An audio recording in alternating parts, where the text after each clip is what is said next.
Una cárcel, así sea de las más modernas, no es un lugar divertido y menos uno donde se vaya a pasar un buen rato.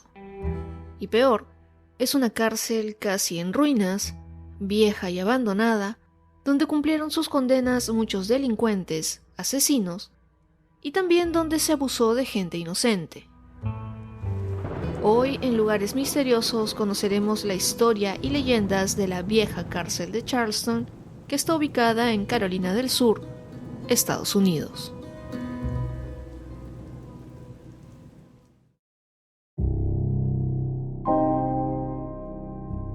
La antigua cárcel de Charleston se construyó en 1802 en un terreno que originalmente se había reservado para uso público en Carolina del Sur.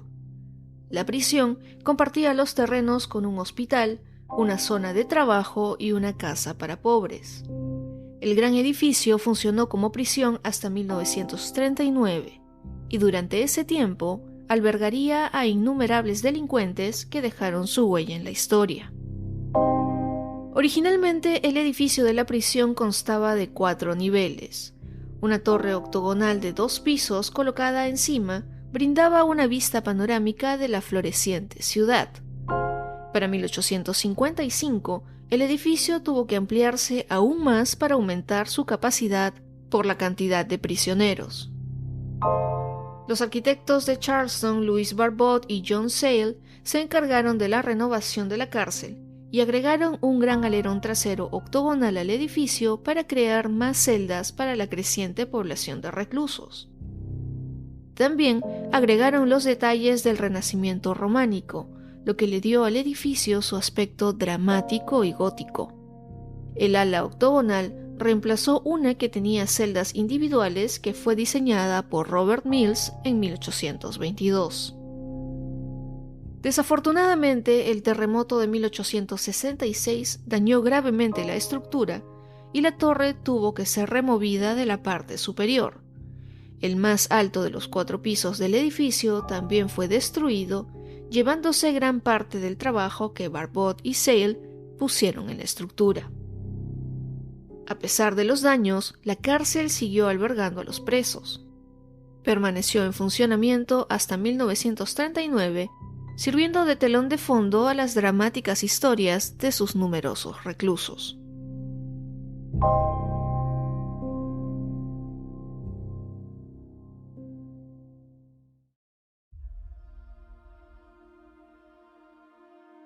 La vieja cárcel albergó una gran variedad de internos. John y Lavinia Fisher fueron unos de los más famosos, y junto a otros miembros de su pandilla fueron condenados por robo y asesinato, y fueron encarcelados aquí entre 1819 y 1820. Su historia merece un episodio completo, así que al terminar pueden pasar a YouTube, donde Lavinia Fisher es la protagonista del episodio extra. Algunos de los piratas de alta mar del siglo XIX fueron encarcelados aquí en 1822 mientras esperaban su ejecución. Pero quien es tristemente célebre es Denmark Vesey. Él lideró un levantamiento de esclavos en Charleston. Su habilidad para leer y la carpintería lo convirtieron en un líder en la comunidad afroamericana, y sus seguidores creían firmemente en su audaz misión de liberar a los esclavos y llevarlos a un refugio. Vesey nació en la esclavitud, pero se convirtió en un hombre libre a la edad de 32 años. Primero fue propiedad de un hombre en las Bermudas y luego fue llevado a Charleston. En este lugar ganó la lotería que le dio la oportunidad de comprar su propia libertad. Ayudó a fundar la Iglesia Episcopal Metodista Africana en Charleston, que creció rápidamente, al igual que sus seguidores. Teniendo casi 2.000 miembros, le dio la red perfecta para planear su revuelta de esclavos. En 1822, Vesey tramó un plan que incluía matar a los hombres blancos para liberar a miles de esclavos, tanto en la ciudad de Charleston como en las plantaciones cercanas. El objetivo era liberar a estos esclavos y enviarlos a Haití. Sin embargo, la milicia se enteró del plan y los líderes del grupo junto a Bessie fueron arrestados el 22 de junio de 1822. La zona de trabajo en los terrenos de la prisión se convirtió en el escenario de los juicios contra el líder de la revuelta, que junto a 5 esclavos más fueron juzgados en secreto y sin jurado. Todos los hombres fueron condenados a muerte en la horca el 2 de julio de 1822. A lo largo de los años, también fueron ejecutados otros 30 seguidores de Bessie y la iglesia que estableció fue disuelta tiempo después. Muchos creen que Bessie vivió los últimos días de su vida en la torre de la vieja cárcel de Charleston y que sencillamente se sentó a la espera de su ejecución, contemplando la ciudad que lo había demonizado injustamente. Por ello no es de extrañar que su espíritu torturado aún aceche los terrenos donde pasó sus últimas horas. Otro famoso presidiario de la vieja cárcel estuvo preso de 1825 a 1827. Jacques-Alexandre Tardy era un pirata francés despiadado que tenía afinidad por envenenar a sus víctimas. Este delincuente terminó en la cárcel después de su intento fallido de robar un bote. Tardy se mudó a Charleston en octubre de 1825, fingiendo ser dentista para estafar a los residentes. El 18 de noviembre, reclutó a 2 miembros de la tripulación para que lo ayudaran a robar el barco piloto Cora. Sin embargo, los propietarios de la embarcación lo atraparon y defendieron ferozmente su propiedad. El francés trató de escapar, incluso disparándoles. No obstante, fue capturado y juzgado por su crimen. Fue condenado por intento de robo y cumplió una condena de 2 años en la vieja cárcel. Después de su liberación, Tardy huyó a Cuba sin haber cambiado nada y regresó a su vida criminal robando botes y envenenando a las víctimas para asediar sus propiedades. El pirata francés acabó con su vida cortándose la garganta. Fue enterrado apropiadamente en el mar, boca abajo cuando había marea baja. Se dice que su alma inquieta sigue viajando y causando estragos en las víctimas.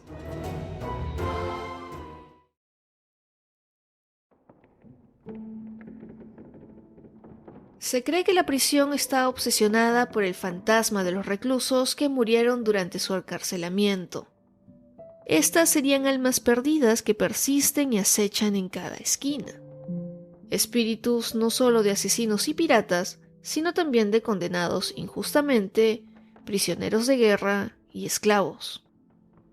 Se ha especulado que hasta 10.000 personas o más han perdido la vida durante la operación de la cárcel.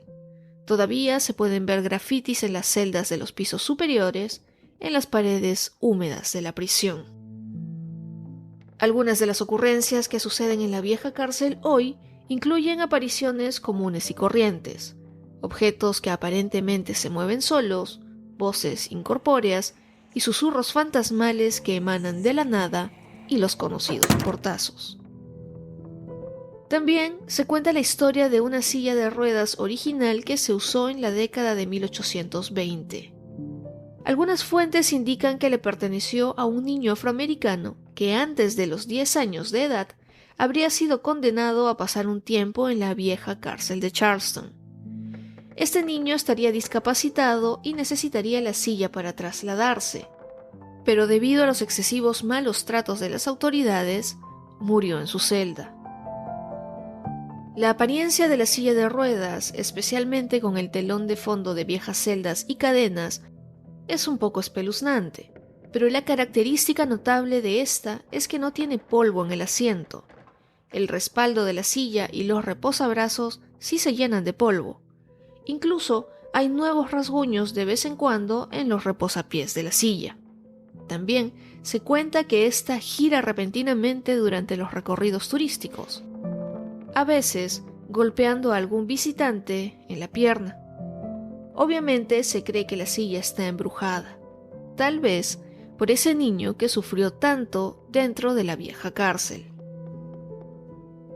Ha habido muchos sucesos extraños que han ocurrido a lo largo de los años en la cárcel. Uno de los primeros encuentros modernos reportados tuvo lugar cuando la prisión estaba en proceso de renovación en el año 2000. La prisión había sido sellada durante meses para evitar la contaminación de la pintura con el polvo, aunque cuando los trabajadores de la construcción regresaron, descubrieron huellas humanas en el piso que había sido cubierto por este. Las situaciones sin explicación se siguieron repitiendo, pero nada como una noche, cuando vieron al fantasma de un ex guardia penitenciario con un rifle en la mano, patrullando el tercer piso de la cárcel. El guardia aparentemente comenzó a caminar hacia los trabajadores antes de desaparecer. Tal vez pensó que algunos de los reclusos estaban intentando escapar. Algunos de los otros eventos más comunes dentro de la vieja cárcel incluyen los sonidos del montaplatos que ya no está operativo, moviéndose entre los pisos. Otra historia de visitantes de la vieja cárcel es la de una mujer llamada Christiane, que hizo un recorrido en 2012 con su esposo, ya que estaba nerviosa por hacer su primer tour de fantasmas. El guía animó a todos a tomar cuantas fotos pudieran. Al principio del recorrido comenzó a tomar fotos con el flash encendido, pero no vio nada fuera de lo común. A medida que su grupo avanzaba, llegaron al segundo piso, donde se cree que John y Lavinia Fisher estaban mientras esperaban sus ejecuciones. Christiane volvió a tomar fotografías, esta vez con el flash apagado, pero no vio nada excepto que todas estaban muy oscuras. Una vez que terminó la visita, se sintió decepcionada porque aparentemente no había capturado ninguna imagen fantasmal para compartir con sus amigos y familiares. Sin embargo, cuando llegó a casa, comenzó a mirar todas las fotos que había tomado, y cuando llegó a las del segundo piso, descubrió que no eran tan negras como había pensado anteriormente. De hecho, ahora podía ver dos imágenes que parecían ser rostros fantasmales. Según el testimonio de la mujer, uno parecía estar parado frente al otro, y tenían caras diferentes. Esto la hizo preguntarse si podrían ser John y Lavinia Fisher.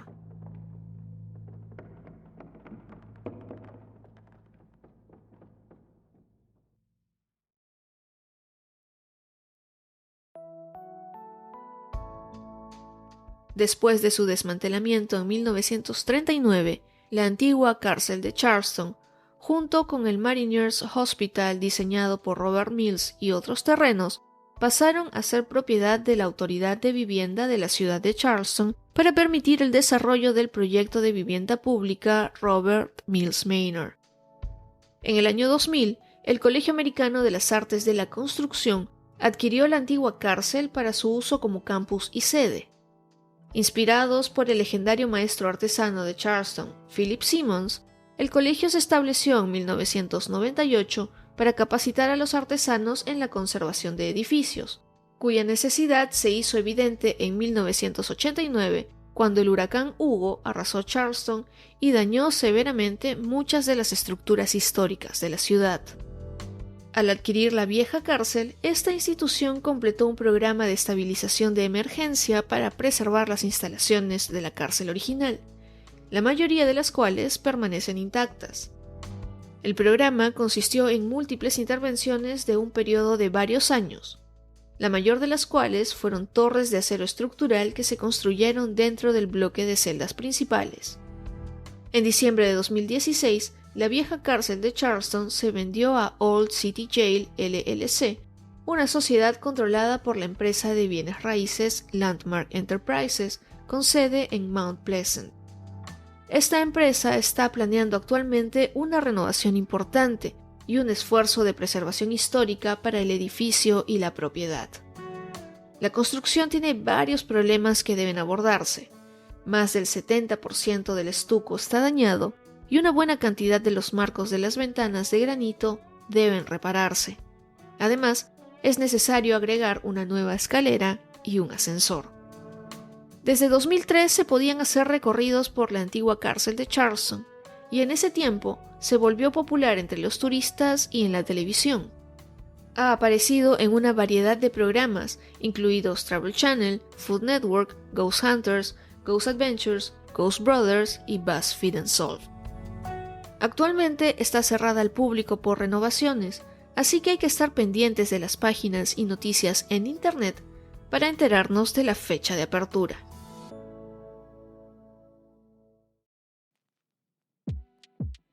Antes de terminar con este episodio, les recuerdo que una de las presidiarias más famosas de esta cárcel fue Lavinia Fisher, de quien se dice fue la primera asesina serial de los Estados Unidos.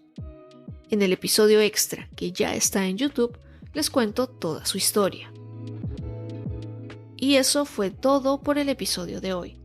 Espero que les haya gustado, y si fue así, recuerden compartirlo en sus redes sociales, suscribirse a la plataforma donde escuchen este podcast, y si lo hacen en Spotify, no se olviden de calificarlo con 5 estrellas. Para más información sobre este y otros episodios, pueden seguir a @Lugares Misteriosos el podcast en Instagram y Facebook. Yo soy Jacqueline Isa, les agradezco por llegar hasta esta parte del episodio y como siempre, los espero en otros lugares misteriosos muy pronto.